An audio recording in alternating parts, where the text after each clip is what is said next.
KESQ News Channel 3 turns 40 years old this week. The station began broadcasting October 5th, 1968. And News Channel 3's Nathan Baca has been rummaging through all the old archive tapes for months. He joins us now to look back at how far the station and the Coachella Valley, for that matter, have come over the past 4 decades. Nathan. Certainly, the News Channel 3 team has grown quite a bit these past few years. Tonight, we're showing you just how KESQ came to be and the people you've invited into your home for the past 40 years.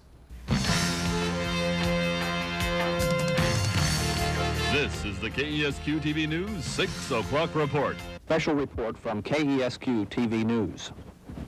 Good evening, everyone. The birth of KESQ is shown in these October 1968 Western Union telegrams giving license for KPLM TV to operate. Years later, the television station was sold to Esquire magazine, and the call letters were changed from KPLM TV to KESQ TV, which of course means Esquire, as an Esquire magazine. Before cable came into homes, KESQ broadcast exclusively on the air on Channel 42. It was a far different Coachella Valley as this 1982 video shows. La Quinta was a brand new city. The mall was still called the Palm Desert Town Center, and the California Angels still held training camp here.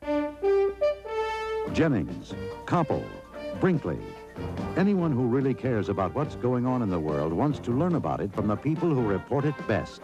The people of ABC News. And anyone who really cares about what's going on in the desert learns about it from the people who report it best. Phil Blauer, Leslie Devlin, the people of KESQ TV News. Gathering news was far different then, too. Journalists carried clumsy and heavy video decks wherever they went. Typewriters were used in the newsroom, and newscasts were only at 6 and 11. No weekends and no mornings until the mid-1980s. This is the KESQ TV News Morning Report with Ann Lanker. I think one of the mystiques about our job is that they don't understand that the people they see on the air, the anchors or the reporters, are the people more often than not out there schlepping the gear, digging up the story, bringing it into the station, actually doing the editing, actually doing the writing, and putting it on the air in a palatable fashion so that people enjoy looking at sometimes unpleasant, hard news stories. This is the KESQ TV News 11 o'clock report. Greater Palm Springs' most trusted and most watched late local news.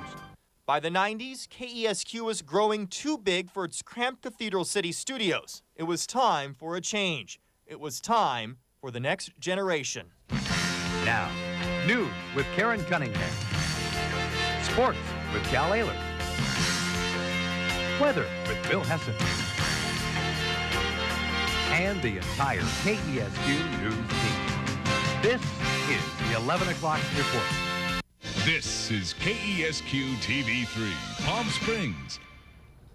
Now, coming up on News Channel 3 at 6, we'll show you just how KESQ grew in the 90s, including, dare I say, the on-air debut of John White. Yeah, all right. Which was, you know, and we got the O.J. Simpson verdict on Friday, which 13 years ago, to the day he was acquitted, and that made me think, because I was covering that story 13 years ago when I first started at KESQ in 1995. Really need to see the history, huh? Certainly. And how far we've come. Yes. Thank you very much, Thank you, Nathan.